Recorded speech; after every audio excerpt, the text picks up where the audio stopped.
और चलिए इसी के साथ बुलेटिन की शुरुआत करते हैं बड़ी खबर के साथ। आज से संसद का विशेष सत्र शुरू होने जा रहा है। 5 दिवसीय विशेष सत्र आज से शुरुआत होने जा रही है। अब संसद के विशेष सत्र में 8 बिल पेश करने जा रही है सरकार। विशेष सत्र में सीनियर सिटीजन वेलफेयर बिल पेश होगा, साथ साथ में एडवोकेट्स संशोधन बिल 2023 पेश किया जाएगा। संसद के विशेष सत्र में पोस्ट ऑफिस बिल भी पेश किया जाना है।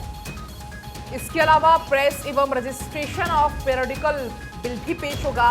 विशेष सत्र में 75 साल की संसदीय यात्रा पर चर्चा होगी। दोनों सदनों के सांसदों का फोटो सेशन इस दौरान होगा।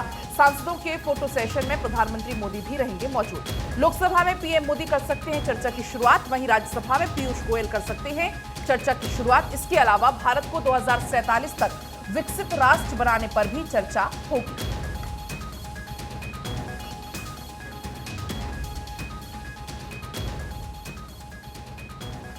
तो देखिए, आपको बता दें संसद में जो बिल आज पेश होने वाले हैं उनकी जानकारी जरा आपको दे देते हैं।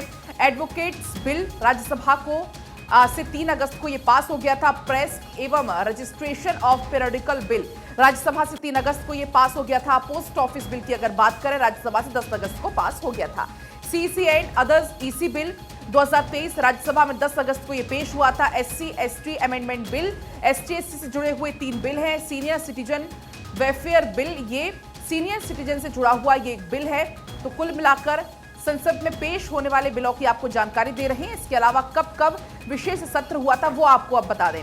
8 नवंबर 1962 को चीन के खिलाफ युद्ध पर चर्चा के लिए, 15 अगस्त 1972 को आजादी के 75 साल पूरा होने पर, 28 फरवरी से 1 मार्च 1977 को तमिलनाडु नागालैंड में राष्ट्रपति शासन को बढ़ाने के लिए, 3 और 4 जून 1991 में हरियाणा में राष्ट्रपति शासन की मंजूरी के लिए ये विशेष सत्र को बुलाया गया था। तो देखिए वो तमाम बिल जिनके ऊपर चर्चा होने की संभावना, साथ साथ में इन बिल को पेश किया जाएगा। सरकार फिलहाल 2047 के ऊपर फोकस करके चल रही है। 75 साल की संसदीय यात्रा के ऊपर भी यहां पर चर्चा की जाएगी। 15 अगस्त 1947 को संसद भवन में भारतीयों ने सत्ता संभाली थी। संसद भवन से जवाहरलाल नेहरू ने आधी रात को भाषण भी दिया था और दहेज विरोधी अधिनियम जैसे कानून पारित हुए। तो 75 साल की ये संसदीय यात्रा, भारत छोड़ो आंदोलन के 50 साल पूरे होने पर रात में बैठक हुई थी और आधी रात तक 1 नेशन 1 टैक्स के लिए जीएसटी पर बहस हुई थी। तो संसद कई सारी जो मोमेंट्स थे, कई सारे जो क्षण थे उसका साक्षी बना और महिला प्रधानमंत्री के रूप में इंदिरा गांधी को भी संसद ने देखा। 75 साल की ये संसदीय यात्रा ग्राफिक्स के जरिए आपको दिखा रहे हैं, जिसके ऊपर चर्चा होनी है। तो पुरानी संसद को अलविदा कहा जाएगा 75 साल बाद। आज ये वो दिन। स्पेशल सेशन में अब क्या कुछ खास होगा ये भी समझ लिए। संसद को नए भवन में स्थानांतरित किया जाएगा। 8 विधेयक सत्र में सूचीबद्ध किए गए हैं। पहले सिर्फ 4 विधेयकों का एजेंडा बताया गया था, 4 नए विधेयकों को एजेंडे में अब जोड़ा गया है। तो ये स्पेशल सेशन के बारे में बता रहे हैं। स्पेशल सेशन में लिस्टेड बिल क्या है वो भी आपको लगातार बता रहे हैं। अनुसूचित जाति, ये भी सीनियर सिटीजन वेलफेयर बिल होगा इसमें। और ये सत्र चलने वाला है 18 से 22 सितंबर के बीच में। Press and registration of periodicals bill भी इसमें शामिल है। पोस्ट ऑफिस बिल इसमें शामिल है। सीनियर सिटीजन वेलफेयर बिल इसमें शामिल है। मुख्य चुनाव आयुक्त और अन्य चुनाव आयुक्त विधेयक इसमें शामिल है।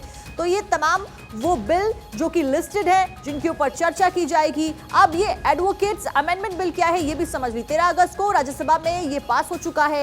एक ही एक्ट से कानूनी पेशे को रेगुलेट करना इस बिल का मकसद है। अधिवक्ता अधिनियम 1961 में बदलाव करेगा ये बिल। साथ साथ में बिल की मदद से दलालों को सीधा टारगेट यहां पर किया जाएगा। पैसा लेकर क्लाइंट लाने वाले दलालों पर लगाम लगाएगी सरकार। इस बिल को लाने के जरिए हाई कोर्ट और जिला जज दलालों की लिस्ट जारी कर सकेंगे। लिस्ट में शामिल दलाल नहीं कर सकेंगे अदालत में प्रवेश। तो ये क्या है एडवोकेट अमेंडमेंट बिल, ये आपको बताया। इसके साथ में क्या है press and registration of periodicals bill. 3 अगस्त को राज्यसभा से ये बिल पास हो चुका है। समाचार पत्रों के पंजीकरण का प्रावधान इस बिल में शामिल है। तय समय पर प्रकाशित होने वाली पत्रिकाएं शामिल हैं। प्रेस रजिस्ट्रार को भेजने के लिए डीएम को डिक्लेरेशन देंगे पब्लिशर। इस बिल का ये पार्ट और ऑनलाइन हो सकेगा डीएम का डिक्लेरेशन और प्रमाणीकरण और गैर कानूनी गतिविधियों में दोषियों को पीरियोडिकल्स छापने की इजाजत नहीं दी जाएगी। विदेशी पीरियोडिकल्स के लिए केंद्र सरकार की मंजूरी जरूरी हो जाएगी। तो प्रेस एंड रजिस्ट्रेशन बिल का हमने आपको बताया। अब सीईसी और ईसी बिल 2023 क्या है वो आप समझ लीजिए। राज्यसभा में 10 अगस्त को पेश किया गया CEC EC bill supreme court के फैसले के विपरीत है। चुनाव आयुक्तों के चयन पर सीधे तौर पर यह बिल असर डालेगा। चुनाव आयुक्तों के चयन के लिए 3 सदस्यीय कमेटी यहां पर बनाई जाएगी। कमेटी में प्रधानमंत्री और विपक्ष के नेता शामिल किए जाएंगे। तो ये तमाम वो बिल जिनके ऊपर चर्चा होनी है, जिनको पेश किया जाना है। तीसरे सदस्य की नियुक्ति प्रधानमंत्री करेंगे। इस बिल में इसको मेंशन किया गया है। तीसरे पद पर किसी एक कैबिनेट मंत्री की नियुक्ति होगी। साथ साथ में विधेयक में चीफ जस्टिस को कमेटी से बाहर किया गया है।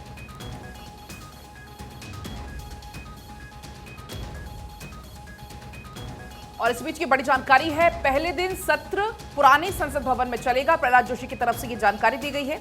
19 सितंबर को पुराने संसद में फोटो सेशन होगा। सुबह 11 बजे सेंट्रल हॉल में एक समारोह होगा, प्रहलाद जोशी ने ये कहा। और उसके बाद नई संसद भवन में प्रवेश किया जाएगा। नई संसद में 19 सितंबर से ये सत्र चलेगा, यानी कि कल से नई संसद भवन से ये सत्र चलेगा। 20 सितंबर से लेकर नियमित सरकारी कामकाज भी शुरू हो जाएगा। इस बीच बड़ी खबर आपको बता दें अमेरिका से। अमेरिका के रेनो में बड़ा हादसा हो गया। यहां पर हवाई रेस के दौरान विमानों की अचानक से टक्कर हो गई। अब इस विमानों की टक्कर के हादसे में 2 पायलट्स की मौत की खबर सामने आ रही है। तो ये बड़ी खबर अमेरिका से, जहां पर रेनो में बड़ा हादसा हो गया है। तस्वीरें भी अमेरिका से आपकी स्क्रीन पर। रेनो का यह इलाका, हादसे में दोनों पायलट्स की मौत की खबर सामने आ रही है। अमेरिका की रेनो की तस्वीरें आप देख रहे हैं। विमान हादसा, हवाई रेस ये विमान लगा रहे थे और उस दौरान हवाई रेस लगाते लगाते दोनों प्लेन आपस में भिड़ गए। दोनों प्लेन्स की आपस में टक्कर हो गई। टक्कर होने की वजह से ये बड़ा हादसा हो गया। दोनों पायलट्स की मौत हो गई। और वहीं कांगो से बड़ी खबर है, जहां पर मूसलाधार बारिश लगातार आफत बन रही है। भूस्खलन के चलते कई घर वहां पर ढह गए हैं। अब तक 17 लोगों की लैंडस्लाइड के चलते मौत हो चुकी है। मलबे में कुछ लोगों के दबने की आशंका भी है। लिसल शहर में कांगो नदी के किनारे ये घटना हुई है, जहां पर लैंडस्लाइड लगातार जारी है। गवर्नर ने 3 दिन के शोक की घोषणा कर दी है। अभी भी मलबे में कुछ और लोगों के फंसे होने की आशंका है। गवर्नर ने इसको देखते हुए 3 दिन के शोक की घोषणा भी की है। कांगो से ये बड़ी जानकारी है, जहां पर बारिश लगातार आफत बनकर बरस रही है। लैंडस्लाइड लगातार हो रहे हैं। कई घर जमींदोज हो गए हैं। अब तक 17 लोगों की मौत की जानकारी भी हो गई है। तो ये बड़ी जानकारी है। 3 दिन के शोक की घोषणा भी यहां पर कर दी गई है।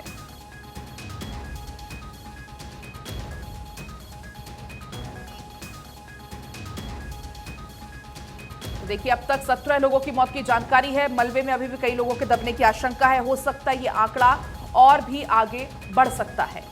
इस बीच दक्षिण अफ्रीका से खबर सामने आ रही है। बड़ा सड़क हादसा दक्षिण अफ्रीका में हो गया है।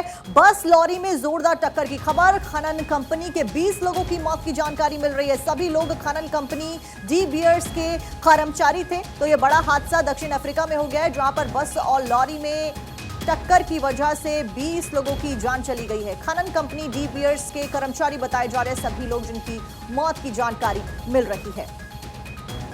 और इसी बीच अब आपको मौसम अपडेट दे देते हैं। चूंकि मौसम विभाग ने बारिश को लेकर अलर्ट जारी कर दिया है।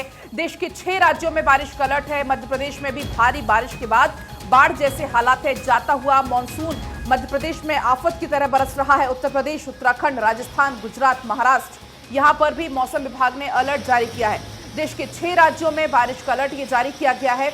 उत्तर प्रदेश, उत्तराखंड, राजस्थान, गुजरात, महाराष्ट्र, मध्य प्रदेश, ये वो 6 राज्य हैं जहां पर भारी बारिश का अलर्ट जारी है। राजस्थान में भी भारी बारिश का तांडव लगातार जारी है। राजस्थान में भारी बारिश की वजह से अब तक 5 लोगों की मौत हो गई है। 6 जिलों में अति भारी बारिश की चेतावनी है। बांसवाड़ा के माही डैम के सभी 16 गेट खोल दिए गए हैं। तो देखिए, वहीं डूंगरपुर का बेड़ेश्वर धाम टापू बना है और जालोर और संचौर में स्कूलों की छुट्टी घोषित की गई है। वहीं कई गांवों का संपर्क दूसरे इलाकों से कट गया है। 3 तस्वीरें आपकी स्क्रीन पर। तापी, उज्जैन और साथ साथ में मंदिर में किस तरीके से पानी घुस गया है वो भी आप देखिए। मंदसौर की तस्वीरें भी आप तक साझा कर रहे हैं। डैम के गेट 15 गेट खोल दिए गए हैं। उकाई डैम की तस्वीरें आप देख रहे हैं। तापी नदी का पानी किस तरीके से उफान पर है और डैम के गेट खोलने की वजह से जो सिटी है उसके अंदर पानी आ गया है। शिप्रा नदी उफान पर बह रही है। उज्जैन की तस्वीरें आप देखिए किस तरीके से सड़कें तालाब बन गई हैं। वहीं नाव का सहारा लेकर लोगों को एक जगह से दूसरी जगह पर जाना पड़ रहा है। वहीं मंदिरों में भी पानी घुस गया है।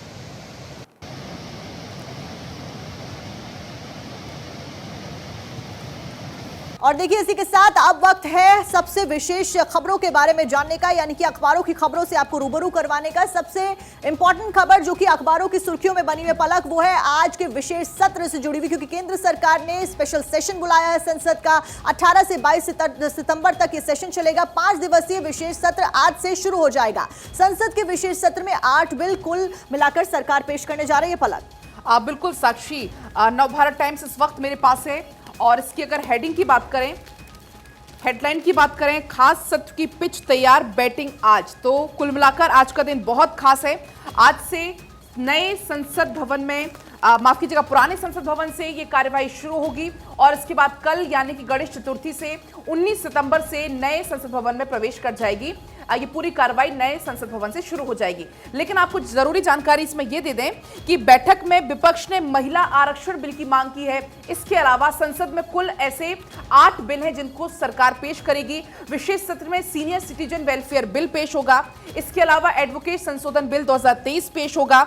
साथ ही आपको जानकारी दे दें कि संसद के विशेष सत्र में पोस्ट ऑफिस बिल भी पेश होगा। साथ ही प्रेस एवं रजिस्ट्रेशन ऑफ पीरियडिकल भी बिल इस दौरान पेश किया जाएगा। साक्षी बिल्कुल पलक, और जब हम नए संसद भवन के बारे में बात करते हैं, जब हम विशेष सत्र के बारे में बात करते हैं, तो पुराने संसद भवन को याद करना भी बेहद महत्वपूर्ण हो जाता है। और इसी खबर को यहाँ पर तरजीह दी गई है हेडलाइन के साथ में। जनसत्ता अखबार, देश की महत्वपूर्ण लोकतांत्रिक यात्रा का साक्षी रहा पुराना संसद भवन, यहाँ पर ये लिखा हुआ है और इसमें तमाम बातें लिखी गई हैं। किस तरीके से पुराने संसद भवन में क्या कुछ डिस्कशन हुआ, जिस तरीके ऐतिहासिक इमारत ने देश की आजादी का सवेरा होते हुए देखा। 1947 में किस तरीके से हमें आजादी मिली वो देखा। यहां संविधान सभा की बैठक हुई, उस पर चर्चा हुई और भी तमाम ऐसी बातों का जिक्र यहां पर किया गया है। पलक बिल्कुल साक्षी, इसके अलावा कल हमने देखा था कि ध्वजारोहण हुआ और ध्वजारोहण के साथ ही जो नई संसद भवन है उसे सरकारी इमारत का भी दर्जा मिल गया। दोनों सदनों के सांसदों का फोटो सेशन भी इस दौरान होना है। जब सांसदों का फोटो सेशन होगा, प्रधानमंत्री मोदी खुद वहां पर मौजूद होंगे। लोकसभा की अगर बात करें तो पीएम मोदी चर्चा की शुरुआत कर सकते हैं और वहीं राज्यसभा की अगर बात करें तो पीयूष गोयल कर सकते हैं चर्चा की शुरुआत। यह भी आपको बता दें कि भारत को 2047 तक विकसित राष्ट्र बनाने पर इस दौरान चर्चा की जाएगी। विशेष सत्र में कुल पहले था कि 4 बिल पेश किए जाएंगे, लेकिन बाद में इसमें 4 और बिल जोड़ दिए गए, तो कुल मिलाकर अब 8 बिल जो है वो पेश किए जाएंगे। एक और इसमें खास बात है, जो आज से संसद का जो खास सत्र शुरू होने जा रहा है, हंगामे की भी पूरे इसमें आसार है। अमृतकाल पर चर्चा होगी और कुछ चौंकाने वाले विधेयक भी इस सत्र में आने की अटकलें हैं। ये बड़ी जानकारी है। साथ ही आपको बता दें कि संसद के विशेष सत्र से पहले कल हमने जो देखा था किस तरीके से यहाँ पर जो ओम बिरला हैं और जगदीप धनखड़ हैं वो सलामी देते हुए नजर आए थे और ध्वजारोहण करती हुई तस्वीरें भी साक्षी हमने देखी थी। बिल्कुल पलक, अब इंतजार है तो सुबह 11 बजे का, क्योंकि 11 बजे से बताया जा रहा है कि कार्रवाई शुरू होगी। वहीं पीएम नरेंद्र मोदी ने दिल्ली मेट्रो में सफर किया। कल हमने तस्वीरें देखी और लगातार हम खबर बता रहे थे दर्शकों को। मेट्रो में पीएम मोदी ने बच्चों के साथ में हाथ भी मिलाया, क्योंकि मेट्रो लाइन का एक्सटेंशन का यहां पर प्रधानमंत्री ने ऐलान किया और एयरपोर्ट मेट्रो लाइन एक्सटेंड की गई। द्वारका सेक्टर 21 से लेकर सेक्टर 25 तक एक्सटेंशन घोषित किया गया। उस बीच तस्वीरें आप देखिए बेहद खूबसूरत। एक बार फिर से प्रधानमंत्री नरेंद्र मोदी का बच्चों के साथ में प्यार देखने को मिला। हंसी मजाक करते हुए प्रधानमंत्री को देखा गया। मेट्रो में यात्रा के दौरान पीएम मोदी को एक लड़की ने संस्कृत में जन्मदिन की शुभकामनाएं दी, क्योंकि 73वां जन्मदिन पीएम मोदी का था।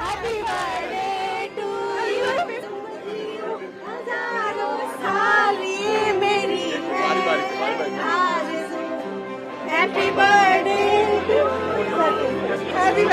you. Happy birthday, Modi. Happy birthday to you. हजारों साल ये मेरी आरज़ू। Happy birthday to you. Happy birthday, Modi. Happy birthday to you. हजारों साल ये मेरी आरज़ू। Happy birthday। तो आपने देखा किस तरीके से प्रधानमंत्री नरेंद्र मोदी छोटे से बच्चे के साथ भी लाड दुलार करते हुए नजर आए। लोग वहां पर मौजूद थे, मेट्रो में काफी संख्या में, वो सेल्फी लेते हुए उनके साथ नजर आए और छोटे से बच्चे से आप देख सकते हैं किस तरीके से बातचीत करते हुए पीएम मोदी यहां पर नजर आए। क्योंकि कल का दिन बहुत खास था। कल प्रधानमंत्री नरेंद्र मोदी का जन्मदिन था और इस मौके पर प्रधानमंत्री नरेंद्र मोदी ने देश को कई सौगात दी। एक तो दिल्ली मेट्रो के एक्सटेंशन का उद्घाटन किया, खुद उन्होंने मेट्रो में सफर किया, बाकायदा टोकन उन्होंने लिया, टोकन लेने के बाद पूरा मेट्रो में सफर किया, लोगों से बातचीत की। कई महिलाएं वहां पर मौजूद थी, कई छोटे छोटे से बच्चे वहां पर मौजूद थे। अभी हमने आपको सुनाया कैसे संस्कृत में प्रधानमंत्री मोदी को बर्थडे विश करते हुए वो महिलाएं नजर आई, छोटे से बच्चे से भी लाड़ दुलार किया गया। इसके अलावा यशोभूमि के पहले फेज का उद्घाटन किया। आपको बताएं कि ये एशिया का सबसे बड़ा कन्वेंशन सेंटर और एक्सपो सेंटर है। अभी आपने देखा G20 में किस तरीके से भारत मंडपम में आयोजन हुआ, कितने भव्य स्तर पर, कितने दिव्य स्तर पर, और उससे भी बड़ा यशोभूमि है जिसका कल प्रधानमंत्री मोदी ने शुभारंभ किया और राष्ट्र को समर्पित किया। बिल्कुल पलक, और इसीलिए इस पूरे जो दिन था उसको प्रधानमंत्री नरेंद्र मोदी की तरफ से भारत को रिटर्न गिफ्ट कहा जा रहा था, क्योंकि अपने जन्मदिन के अवसर पर इसकी लॉन्चिंग की। वहीं तमाम जो अखबार है हमारे पास उन सभी में हेडलाइंस इसी खबर के साथ में शुरुआत की गई है। जनसत्ता की बात करूं, हमारे कारीगर हैं देश की रीढ़, क्योंकि विश्वकर्मा योजना के तहत यहां पर कारीगरों के लिए भी सौगात लेकर आए। शिल्पकारों को 3 लाख रुपए तक गारंटी, बिना गारंटी कर्ज दिया जाएगा, इस बात का ऐलान किया गया। और इसी बात का जिक्र हिंदुस्तान अखबार में, विश्वकर्मा योजना लाखों कारीगरों को देगी काम, और यहां पर लोकल फॉर वोकल का जिक्र भी पीएम मोदी के द्वारा किया गया, मेक इन इंडिया का जिक्र किया गया, और तमाम ऐसे पहलुओं को प्रधानमंत्री ने इसके ऊपर चर्चा की। पलक, बिल्कुल, यशोभूमि से विश्वकर्मा योजना लॉन्च हुई है। प्रधानमंत्री मोदी बोले हैं कि जीवन सम्मान की जीवन मेरी गारंटी है, ये प्रधानमंत्री मोदी ने यहां पर कहा है। नवभारत टाइम्स मेरे पास है। प्रधानमंत्री मोदी ने कहा, जिसे कोई नहीं पूछता उसके लिए गरीब का ये बेटा मोदी एक सेवक बनकर आया है, सुविधा देना मेरी गारंटी है। प्रधानमंत्री मोदी ने ये बोला और सबका दिल उन्होंने जीत लिया। साथ ही आपको थोड़ी और इसकी जानकारी दे देते हैं। यशोभूमि की शुरुआत पीएम मोदी ने की और इस दौरान कहा कि भारत दुनिया में कॉन्फ्रेंस टूरिज्म का सबसे बड़ा हब बनने जा रहा है। उन्होंने फिल्म और टीवी इंडस्ट्री समेत प्रदर्शनी, यहाँ पर इवेंट्स लगे हुए थे, उन तमाम लोगों को यहाँ पर आमंत्रित भी किया कि आप यहाँ पर आइए। प्रधानमंत्री मोदी ने कहा कि शब्द लिखकर रखिए, भारत अब रुकने वाला नहीं है। आप नोट कर लीजिए कि भारत अब रुकेगा नहीं, अब हमें नए लक्ष्यों को हासिल करना है। बिल्कुल पलक, और कुल मिलाकर कैपेसिटी की बात की जाए तो 11,000 इसकी कैपेसिटी, 13,000 करोड़ की लागत से इसको बनाया जा रहा है। एशिया में सबसे बड़ा कन्वेंशन सेंटर ये होने जा रहा है।